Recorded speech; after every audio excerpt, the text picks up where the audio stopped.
Assalamualaikum warahmatullahi wabarakatuh. Salam olahraga. Om Swastiastu, Namo Buddhaya, Salam Kebajikan. Perkenalkan, nama saya Fadlillah Fahmi, SOREPD. Saya merupakan salah satu dosen tetap pada program studi Pendidikan Jasmani, Kesehatan, dan Rekreasi Fakultas Keguruan dan Ilmu Pendidikan di Universitas Primagera, Serang, Banten. Dengan NIDN 0427069105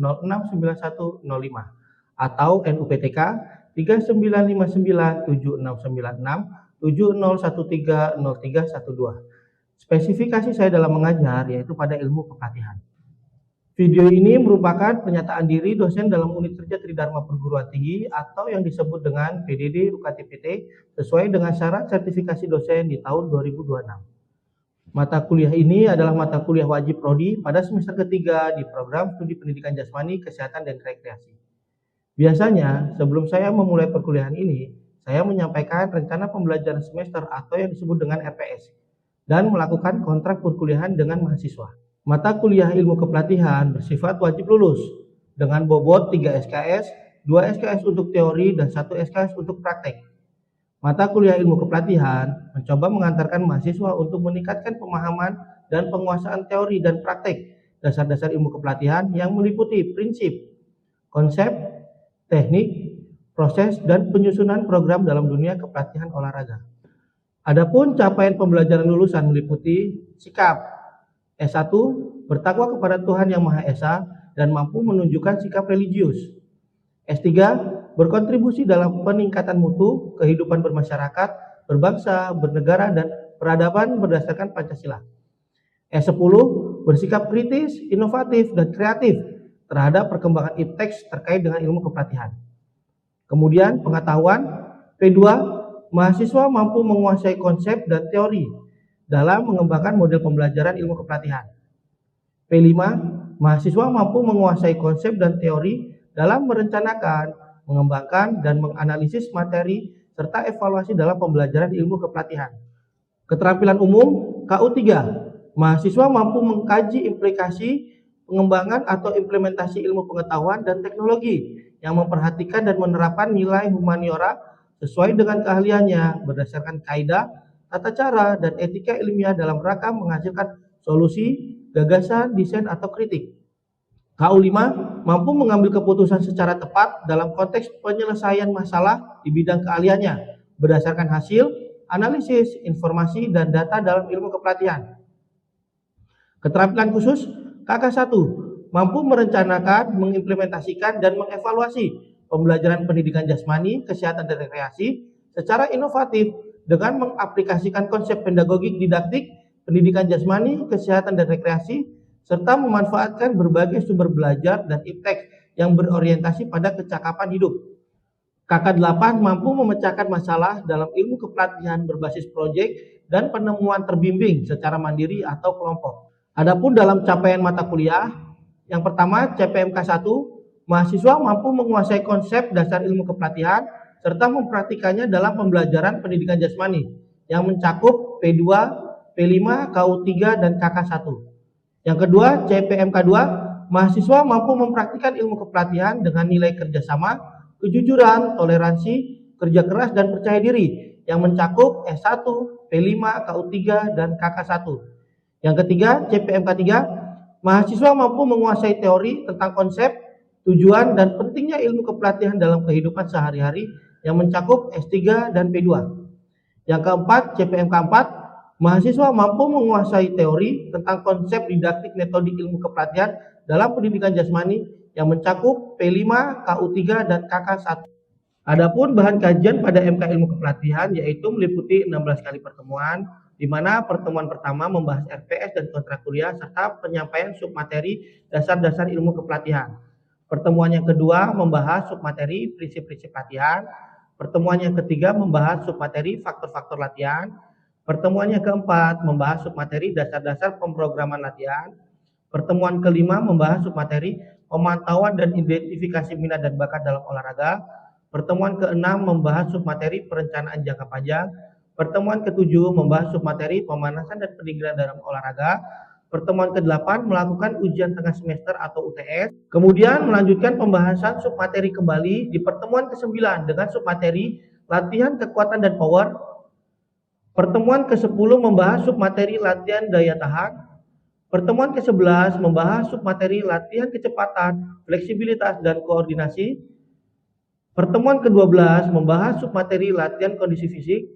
Pertemuan ke-13 membahas submateri manajemen cedera pada atlet.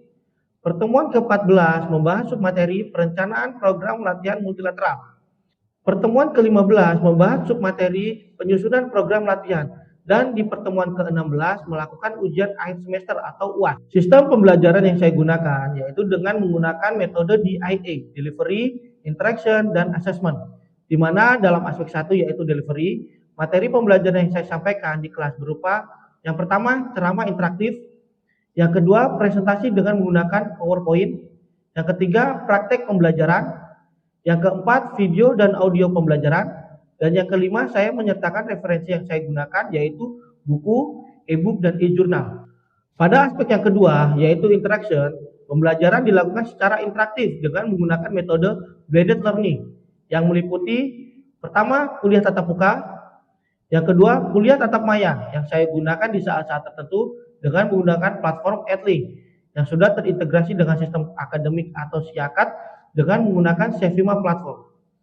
Yang ketiga grup online atau WA group untuk sarana komunikasi dan diskusi dengan mahasiswa di luar waktu perkuliahan. Yang keempat small group discussion. Yang kelima problem based learning atau PBL. Yang keenam presentasi, dan yang ketujuh quiz yang menggunakan aplikasi Kahoot. Pada aspek yang ketiga yaitu assessment, di mana kriteria penilaian dalam materi pembelajaran ilmu kepelatihan ini meliputi yang pertama kehadiran mahasiswa dengan bobot 10%, yang kedua partisipasi dan keaktifan mahasiswa dalam menguraikan materi ilmu kepelatihan dengan bobot 15%. Yang ketiga penugasan berupa tugas dan kuis dengan bobot 20%. Yang keempat ujian tengah semester atau UTS dengan bobot 25%, serta yang kelima ujian akhir semester atau UAS dengan bobot 30%, dengan keseluruhan total bobot yaitu 100%. Demikianlah materi yang saya sampaikan selama 1 semester, dan materi yang akan saya tampilkan dalam video pembelajaran ini adalah pertemuan ke-7 dengan submateri pemanasan dan pendinginan dalam olahraga secara tatap muka.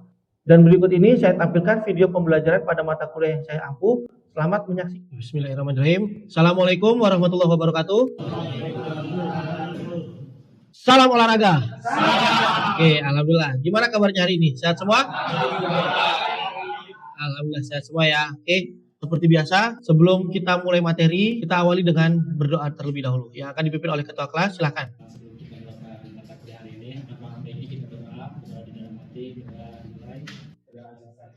Oke, terima kasih Mas.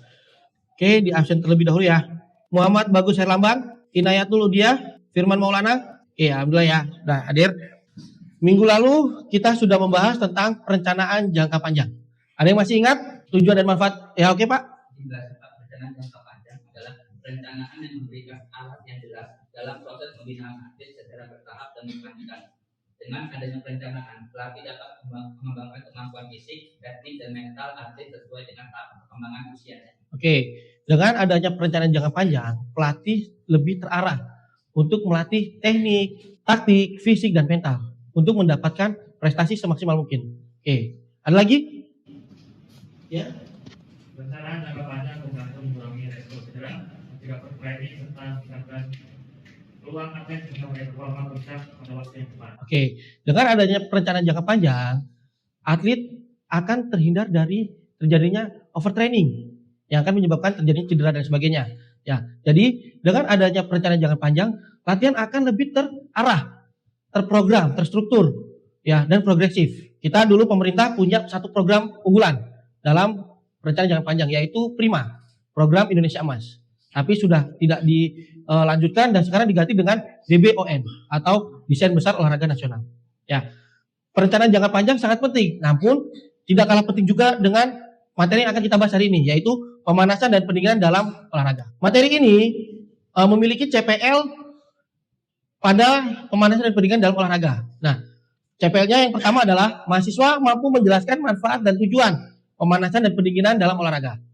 Yang kedua, mahasiswa mampu mempraktikkan pemanasan dan pendinginan dalam olahraga dengan benar. Oke. Nah, sekarang pemanasan atau warming up. Ada yang bisa menjelaskan?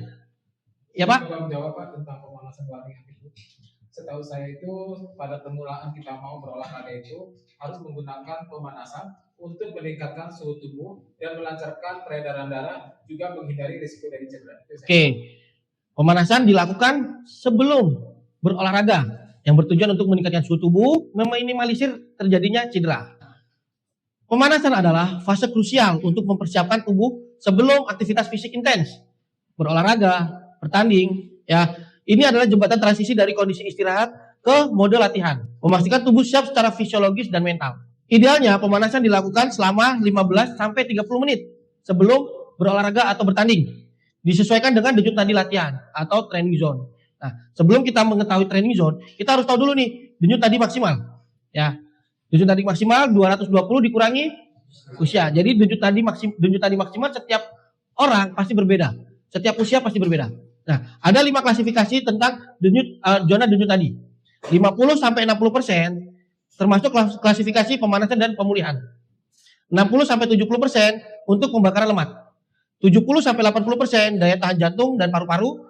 80 sampai 90% untuk meningkatkan performa, dan lebih dari 90% dari denyut nadi maksimal adalah latihan maksimal atau saat bertanding. Nah, jadi ini acuan kita untuk melakukan pemanasan.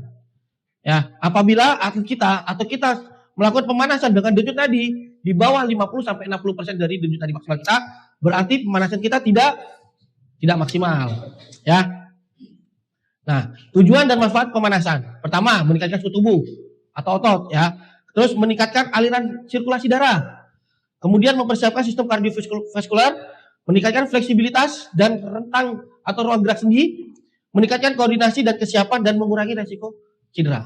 Nah, itu tujuan dan manfaat dari pemanasan sebelum berolahraga. Ini ada salah satu contoh video melakukan pemanasan yang bisa dikombinasi dalam permainan. Nah, ini bisa diterapkan saat kegiatan-kegiatan formal, pelatihan, seminar, dan sebagainya. Oke, semuanya bisa berdiri. Nanti semuanya ikuti video yang ada di depan. Hello everyone, are you ready? Ready. Go. 3, 2, 1, oke. Terus pakai tangan kanan. Ikuti namanya.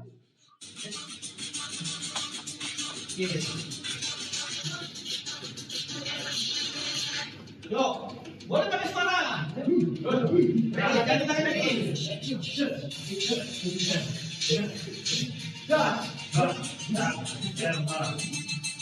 Oke, jalan di tempat, ganti.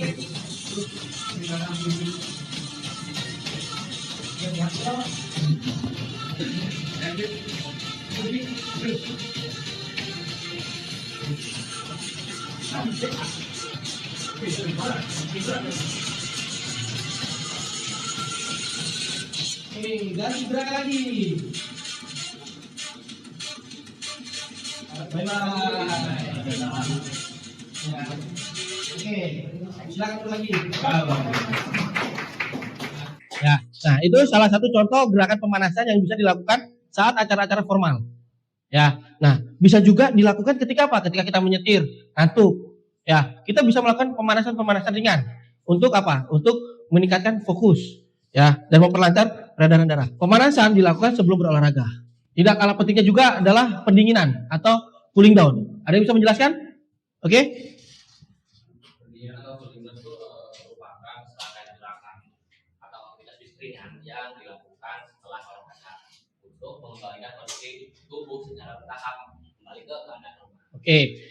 Kegiatan yang dilakukan setelah berolahraga dengan cara melakukan gerakan-gerakan dinamis ringan, ya, yang bertujuan untuk menurunkan suhu tubuh secara bertahap ke kondisi suhu tubuh normal. Jadi pendinginan adalah transisi esensial setelah aktivitas fisik intens, membantu tubuh kembali ke kondisi normal secara bertahap.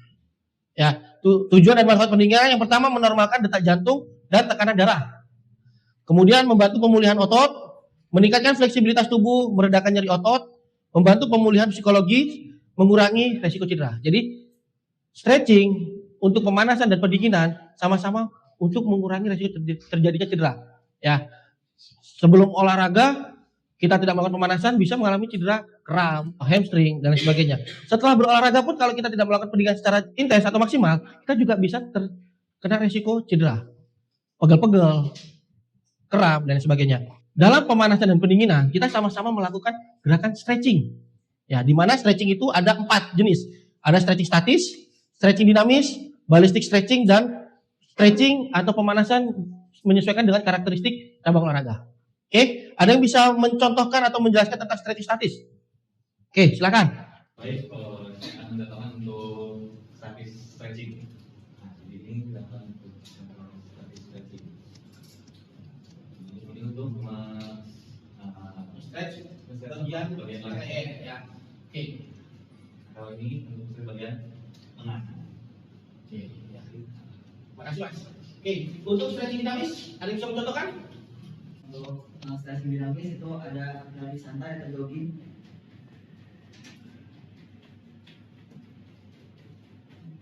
Bisa juga dengan sambil sendal. Nah, seperti itu. Oke, terima kasih. Oke, ada yang bisa mencontohkan ballistic stretching? Oke, silakan. Saya akan mencontohkan ballistic stretching di mana sini kepala dulu 2, 3, 4, 5, 6, 7, berhenti. Sini ada tangan juga 2, 3, 4, 5, 6, 7, 10. Oke, terima kasih. Tepuk tangan buat teman kalian. Oke, stretching statis tadi seperti dicontohkan melakukan tahanan ya selama 15 sampai 30 detik.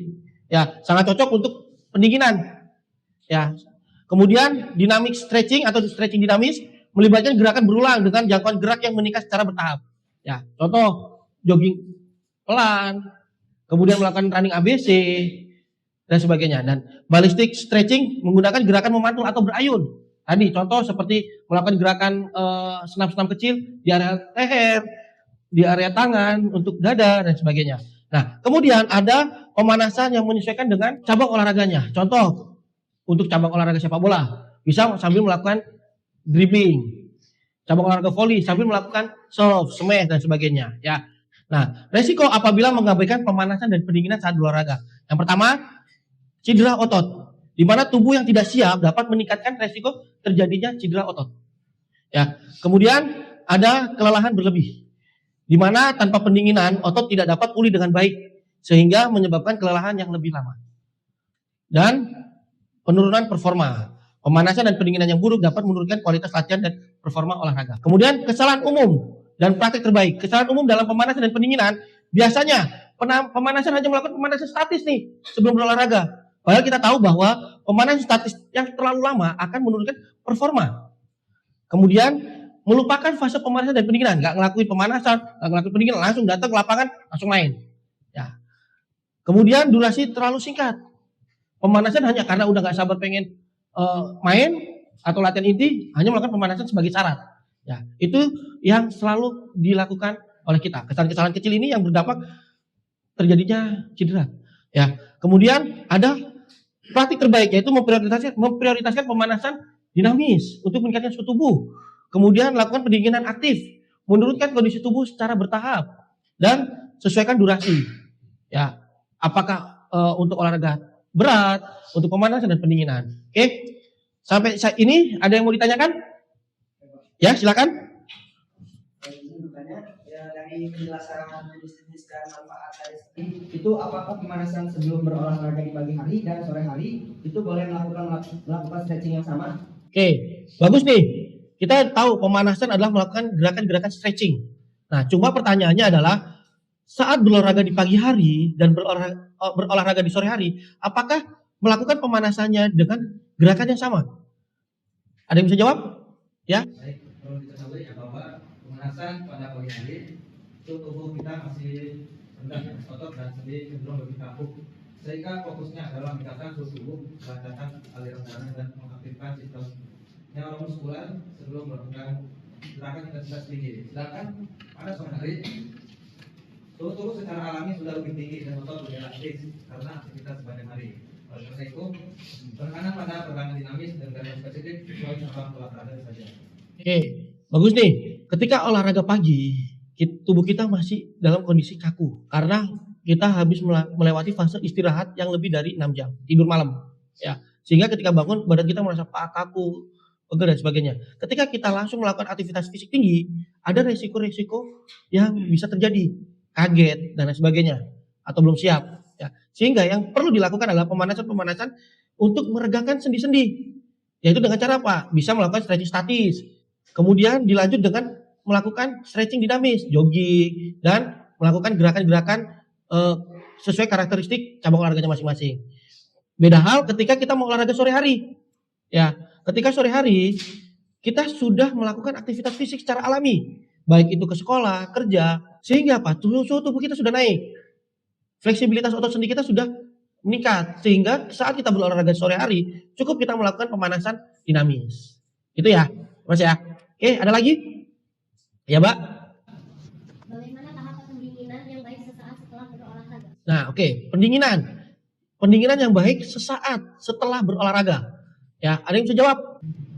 Saya coba menjawab sepengetahuan saya. Jadi pada saat pendinginan biasanya melakukan pendinginan aktif. Pendinginan aktif ini yaitu menggunakan stretching yang dinamis agar tidak adanya penurunan tekanan darah pada saat yang memicu pusing. Ini yang saya ketahui. Oke, ya.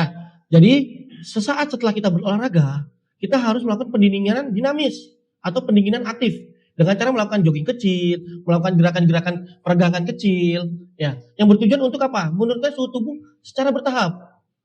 Apabila habis kita aktivitas fisik, terus kemudian kita pendinginan secara statis, suhu tubuh akan turun secara drastis, sehingga bisa menyebabkan apa? Pusing, keliengan kalau bahasa kita, ya. Nah, bagus nih, gitu Mbak ya. Ada lagi? Cukup? Cukup ya. Oke, kalau gitu Bapak mau kalian duduk sesuai dengan kelompoknya masing-masing. Yuk. Sekarang. Oke, semuanya perhatiin. Di depan ada video salah satu cabang olahraga saat bertanding. Ya, Bapak mau kalian semua mengamati nih apa yang terjadi dalam video tersebut. Dan kenapa bisa terjadi dan bagaimana cara supaya tidak terjadi. Oke, silakan. Oke. Ya. Dari video tadi yang sudah ditampilkan, ada suatu kejadian yang terjadi oleh salah satu klub. Ya. Kemudian apa yang terjadi? Kenapa kok bisa terjadi? Ya. Terus bagaimana supaya tidak atau meminimalisir supaya tidak terjadi? Oke?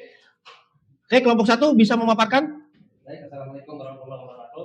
Waalaikumsalam warahmatullahi wabarakatuh. Baik, ini hasil pengamatan kelompok kami ya setelah diamati dari video tersebut yang telah tadi ya. Hasil pengamatan kelompok kami yaitu pemain hanya melakukan pemanasan singkat ya berupa jogging selama 5 menit tanpa peregangan dinamis dan gerakan spesifik bola basket. Akibatnya saat pertandingan berlangsung, beberapa pemain mengalami cramp otot dan cedera hamstring sehingga harus mendapatkan penanganan medis. Cedera tersebut menyebabkan performa individu dan tim menurun, ritme pemain terganggu, serta tim kehilangan momentum. Setelah pertandingan, pemain langsung pulang karena merasa pertandingan sudah berakhir tanpa melakukan pendinginan sehingga keesokan harinya saat latihan, kebanyakan dari mereka mengalami nyeri otot, kekakuan tubuh, dan pegal-pegal.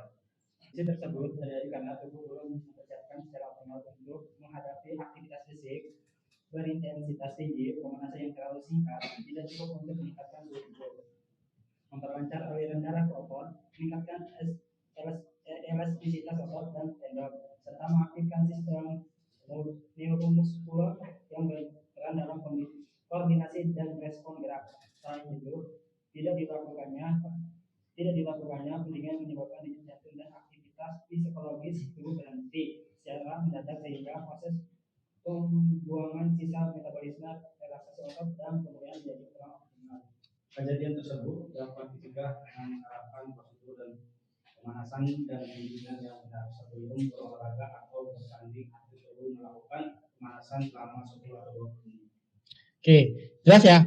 Ada yang mau ditanyakan? Dari hasil analisa kelompok 1. Oke.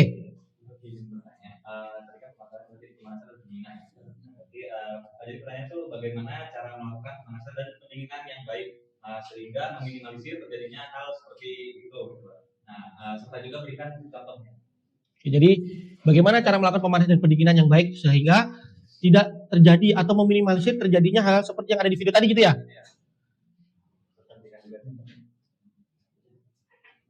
Saya akan jawab bagaimana dapat melakukan pemanasan yang meliputi aktivitas aerobik ringan, mobilitas sendi, peregangan dinamis, serta gerakan spesifik sesuai cabang olahraga. Setelah aktivitas selesai, atlet perlu melakukan pendinginan berupa jogging atau jalan santai. peregangan statis, dan latihan pernapasan untuk membantu memberikan kondisi tubuh secara bertahap. Selain itu, menjaga hidrasi, memenuhi kebutuhan nutrisi, dan memberikan waktu istirahat yang cukup juga merupakan bagian penting dalam mencegah cedera dan mempercepat pemulihan.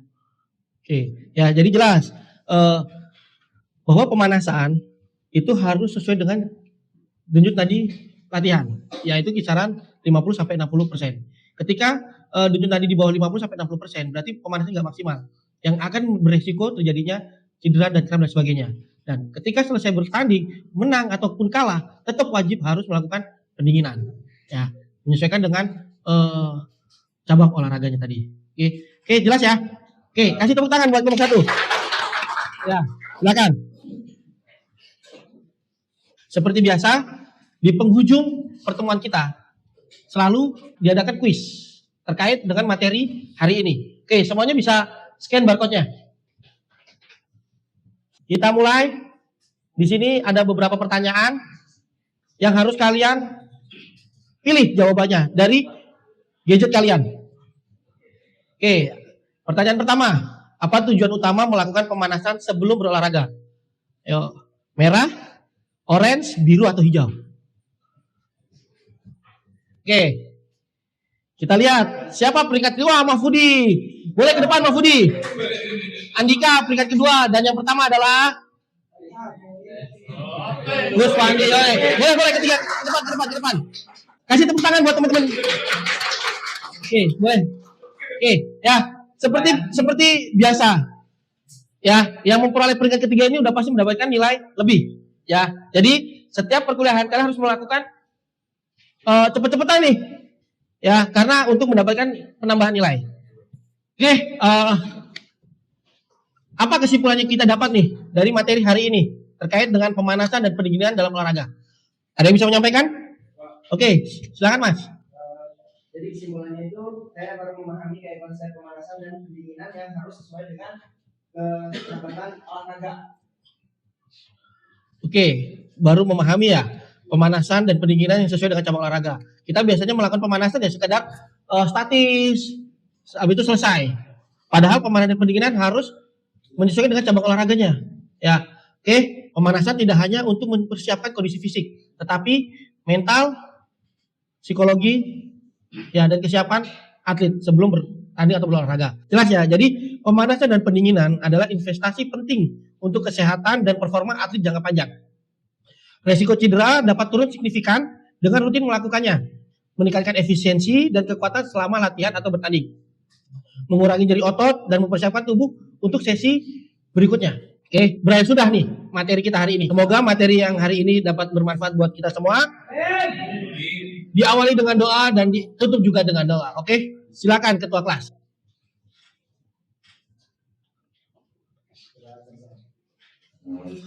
Minggu depan pertemuan kita ke-8. Kita akan melakukan ujian tengah semester atau UTS. Jadi Bapak harap kalian persiapkan diri kalian secara maksimal. Oke, Bapak tutup. Wabillahi taufik wal hidayah. Wassalamualaikum warahmatullahi wabarakatuh. Salam olahraga. Assalamualaikum warahmatullahi wabarakatuh. Salam olahraga. Oke, hari ini kita akan melakukan materi praktek ya. Praktek pemanasan dan pendinginan dalam olahraga. Siap semua? Siap.